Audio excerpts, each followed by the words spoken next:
El empoderamiento y la inclusión de las personas con discapacidad visual. La inteligencia artificial y el acceso a la información, una herramienta que favorece la autonomía y la participación de las personas ciegas y con baja visión. No dejemos a nadie atrás. Participación de Diane Lerman en la 18ª sesión de la Conferencia de los Estados Parte, COPS 18, sobre la Convención sobre los Derechos de las Personas con Discapacidad, CDPD. Damas, caballeros, colegas, muy buenos días. De verdad, muchísimas gracias. Para mí es un honor atender esta invitación. Gracias a nuestra presidente Gladys, a toda la junta de ULAC y a ti, a Elizabeth, y por supuesto a todo el equipo técnico que hace posible esta transmisión. Políticas públicas. Bueno, lo primero que nos vamos a poner en contexto. Las políticas públicas son instrumentos nacionales, no son instrumentos internacionales. Políticas públicas se construyen en un Estado y con la participación directa del gobierno. ¿Por qué hay políticas públicas? ¿Por qué hay problemas públicos? Es así de sencillo. ¿Y qué es un problema público? Es un problema que amerita la intervención del gobierno. Ahora la primera pregunta es, ¿el acceso a la información, a las comunicaciones, al conocimiento, a las TIC y a la inteligencia artificial son un problema público? Las personas ciegas y con baja visión en cada uno de nuestros países, también debemos recordar que tenemos un marco normativo que siempre es fundamental para la construcción, el desarrollo y la implementación de políticas públicas. Tenemos la Convención de los Derechos de las Personas con Discapacidad, artículos 9 y 21, que son los que impactan toda la convención. Este instrumento internacional de derechos humanos ha sido adoptado por nuestros países, ha sido incorporado al ordenamiento jurídico de nuestros países. Porque puede resultar que muchas personas ciegas y con baja visión digan, mi país no tiene una ley, mi país no tiene una norma que me permita comenzar a trabajar en la política pública. Si ratificaron la convención, sí lo tienen. Ahora, regresemos al problema.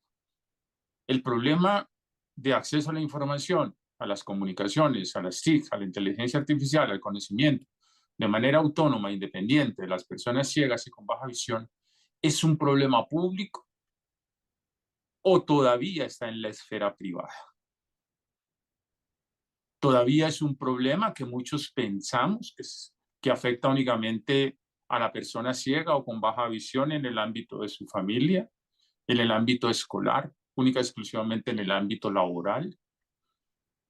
Seguimos pensando que es un problema de entretenimiento. Yo oí dos palabras hoy que me llamaron la atención y me preocupan mucho. Consumidores y usuarios. Me preocupan mucho esas dos expresiones. Porque si somos consumidores, pues vámonos a la Federación de Consumidores y manejamos una relación desde ahí, ¿sí? Pero no desde política pública. Consumidores no es un enfoque de derechos humanos, usuarios tampoco. O sea, nosotros cuando vamos a trabajar el tema de políticas públicas, el tema de derechos humanos, libertades fundamentales, tenemos que tener completamente claro cuál es el lenguaje y desde dónde estamos abordando el fenómeno. Ahora, volvemos. El paso es el siguiente: salir de la esfera privada, llevar este problema al ámbito público, problematizar. O sea, ya no es un problema que sucede en mi casa, en mi colegio, en mi empresa, no.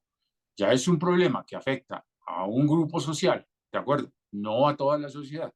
Las personas ciegas y con baja visión somos un grupo, ¿sí? Que formamos parte de la sociedad, pero tenemos un problema real y concreto y es un problema que tenemos que volverlo público para incorporarlo a la agenda pública, para llamar la atención del gobierno, para decirle, gobierno, aquí hay un problema y se amerita su intervención. Cuando logramos ese punto, continuamos avanzando. ¿En qué sentido? En que se abre la conversación, que se abre el debate, donde aparecen las personas ciegas y con baja visión y aparecen las organizaciones que las representan y otras organizaciones de personas ciegas y con baja visión y otras organizaciones de la sociedad civil. Aquí tenemos que ser muy claros en esta tarea que toca desarrollar. Porque cuando el problema trasciende a lo público, es a lo público. Y por supuesto que aquí tienen que aparecer académicos, no únicamente expertos ciegos y con baja visión, como los hemos tenido esta mañana acá, gente absolutamente brillante. No, necesitamos gente también de las universidades. Y también tenemos que conversar con expertos en derechos humanos y libertades fundamentales.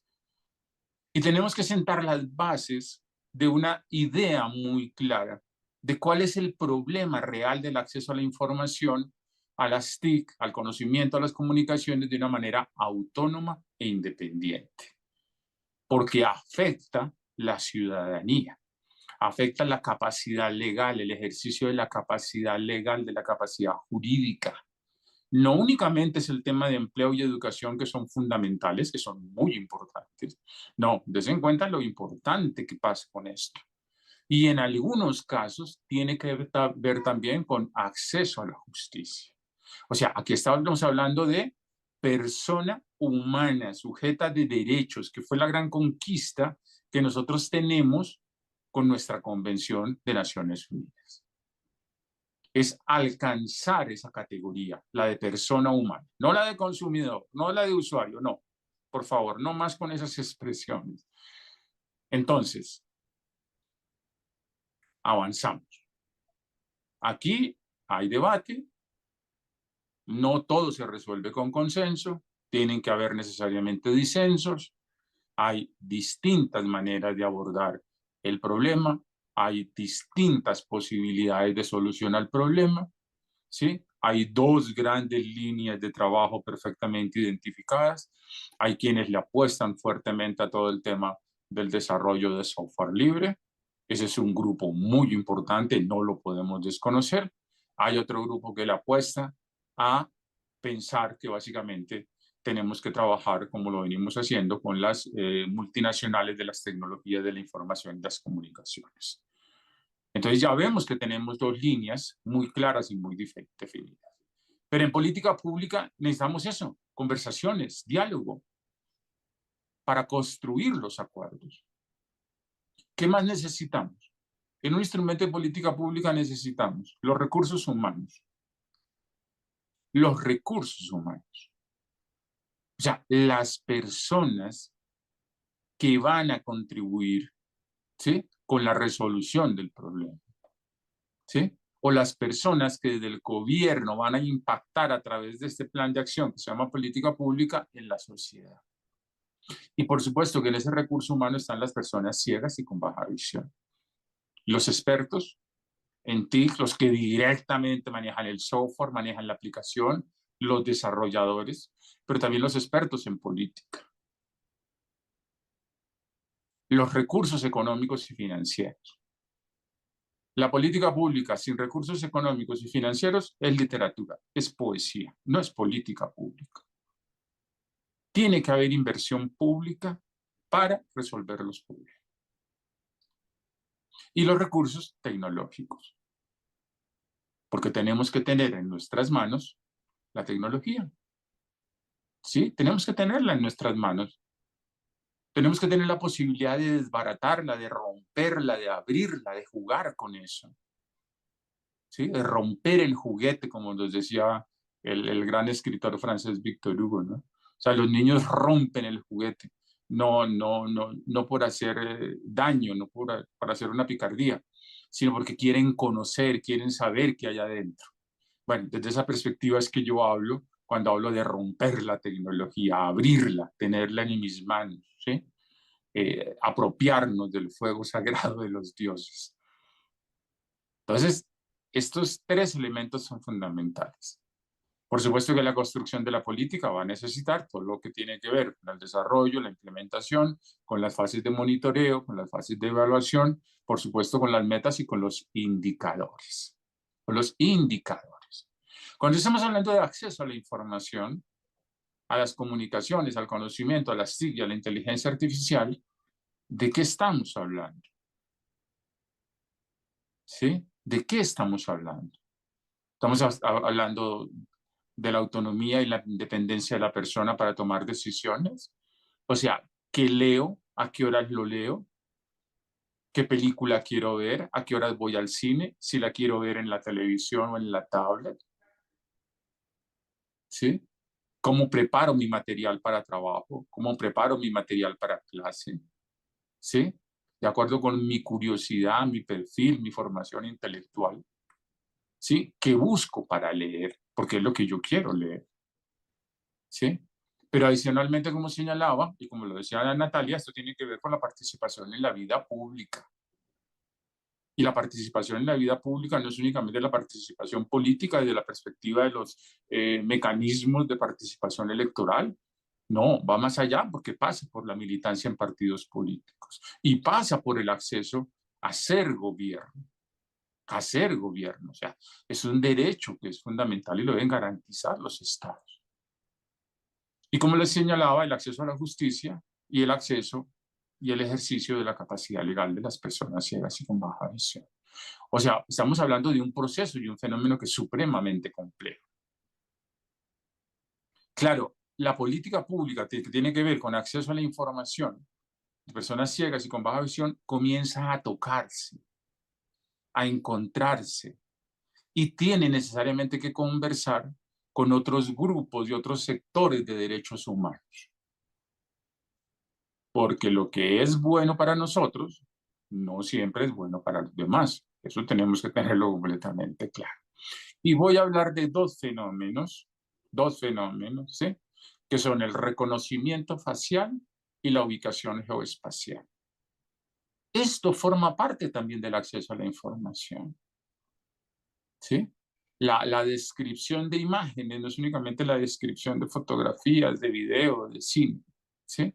No, el reconocimiento facial me permitiría a mí como persona ciega poder a través de un dispositivo digital poder identificar la persona que está junto a mí o que está frente a mí, ¿sí? O al grupo de personas con las que estoy interactuando, de una manera autónoma e independiente. O sea, yo no necesitaría estar preguntando quién está al frente, quién está a mi derecha, no. Sencillamente con un dispositivo digital y la inteligencia artificial, por reconocimiento facial, la inteligencia artificial me va a identificar a la persona. La ubicación, por supuesto que también nos ayuda. ¿Dónde estoy? ¿Cuál es mi entorno? Pero resulta que frente a estos dos temas hay una gran resistencia de las organizaciones defensoras de los derechos humanos desde la perspectiva de la participación política y las garantías para los opositores, ¿sí? En regímenes, ¿sí? ¿Sí? Que abusan del poder, que tienen unos mecanismos y unos sistemas de control supremamente fuertes y que restringen derechos humanos y libertades fundamentales. Eso no lo podemos olvidar. Esa conversación debe formar parte de nuestra política pública, de la nuestra. A grandes rasgos, ese es el gran desafío que tenemos nosotros las personas ciegas y con baja visión. Es la construcción de instrumentos de política pública. No podemos dejar en manos de las multinacionales, ¿sí? No podemos dejar en manos de terceros lo que tiene que ver con nuestros derechos humanos y los derechos fundamentales. Tiene que necesariamente en nuestros países tiene que existir una regulación, tiene que existir una inversión pública, tiene que haber un grupo de expertos, de personas ciegas y con baja visión en los temas relacionados con el acceso autónomo independiente a la información, las comunicaciones, el conocimiento, las TIC y la inteligencia artificial.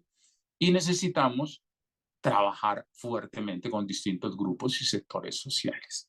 Insisto, respetando los disensos, construyendo entre todos, sentando las bases de en lo posible convocar a la gran o un número importante, interesante de personas y organizaciones de personas ciegas y con baja visión para que formen parte de este diálogo y esta conversación.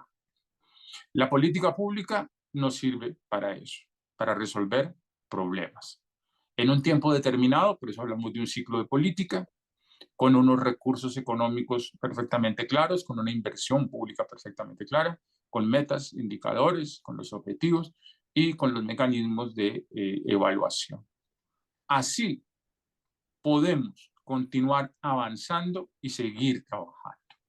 Para cerrar mi intervención, voy a citar a un filósofo esloveno, Slavoj Žižek. Su último libro me impactó mucho, se llama Contra el Desarrollo. Žižek en este libro nos describe la imagen de un mago, y a través de esta metáfora nos va a plantear el dilema del desarrollo. El mago que hace desaparecer un pájaro e instantes después hace aparecer un pájaro. Claro, nos van a contar cuál es el truco. Y el truco es muy sencillo. El primer pájaro, el que desaparece el mago, ese pájaro muere. Sí, muere, desaparece. Y el pájaro que instantes después nos muestra el mago es un pájaro nuevo, diferente. Sí, se parece mucho al otro, pero es un pájaro nuevo, vivo. Bueno, las personas ciegas y con baja visión tenemos que tener completamente claro que ni los tratados internacionales de derechos humanos, ni el desarrollo legislativo nacional, ni los instrumentos de política pública, ni las multinacionales de las tecnologías de la información y las comunicaciones, todavía no nos entregan un pájaro nuevo, vivo, vital. No, todavía no nos lo entregan. Pero también tenemos que tener completamente claro que el pájaro que ha de ser sacrificado, que ha de morir para que aparezca este nuevo, ese pájaro que muere, no pueden ser los derechos humanos, las libertades fundamentales, la autonomía y la independencia de las personas ciegas y con baja visión al momento de tomar decisiones. El pájaro muerto no puede ser el acceso autónomo e independiente de las personas ciegas con baja visión a la información, las comunicaciones, el conocimiento, las TIC y la inteligencia artificial. Soy Diane Lerman.